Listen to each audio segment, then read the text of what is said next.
ವಿದ್ಯುತ್ ಸರ್ಕ್ಯೂಟ್ ಹೇಗೆ ಕಾರ್ಯನಿರ್ವಹಿಸುತ್ತದೆ ಎಂಬುದನ್ನು ಕಲಿಯೋಣ.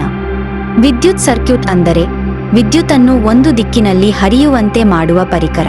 ಇದು ಒಂದು ಲೂಪ್ನಂತೆ ಅಡೆತಡೆಯಿಲ್ಲದೆ ನಿರಂತರವಾಗಿ ಒಂದೇ ಮಾರ್ಗದಲ್ಲಿ ವಿದ್ಯುತ್ ಹರಿಯುವಂತೆ ಮಾಡುತ್ತದೆ.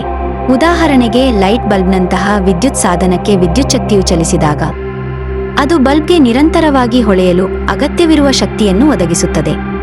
ವಿದ್ಯುತ್ ಶಕ್ತಿಯ ಹರಿವನ್ನು ನಿಯಂತ್ರಿಸಲು ನಾವು ಸ್ವಿಚ್ಗಳನ್ನು ಬಳಸುತ್ತೇವೆ. ಈ ಸ್ವಿಚ್ಗಳು ಆನ್ ಮಾಡಿದಾಗ ವಿದ್ಯುತ್ ಹರಿಯಲು ಅವಕಾಶ ಮಾಡಿಕೊಡುತ್ತವೆ ಮತ್ತು ಸ್ವಿಚ್ ಆಫ್ ಮಾಡಿದಾಗ ಅದನ್ನು ನಿಲ್ಲಿಸುತ್ತವೆ.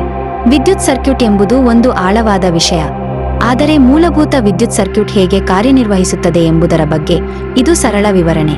ವಿದ್ಯುತ್ ಮಂಡಲದಲ್ಲಿ ಉಪಯೋಗಿಸುವ ಚಿಹ್ನೆಗಳು. ವಿದ್ಯುತ್ ಕೋಶ, ಶುಷ್ಕ ಕೋಶ ಮತ್ತು ವಿದ್ಯುತ್ ಕೋಶಗಳ ಸಂಯೋಜನೆ.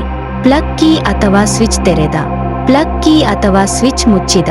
ತಂತಿಗಳು ಸೇರುವ ಸ್ಥಳ, ಸೇರ್ಪಡೆಯಿಲ್ಲದೆ ದಾಟಿದ ತಂತಿ.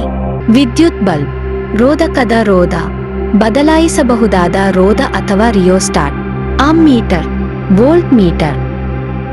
ಹೆಚ್ಚಿನ ವಿಷಯಗಳ ಬಗ್ಗೆ ತಿಳಿಯಲು ಈಗಲೇ ಸಬ್ಸ್ಕ್ರೈಬ್ ಮಾಡಿ.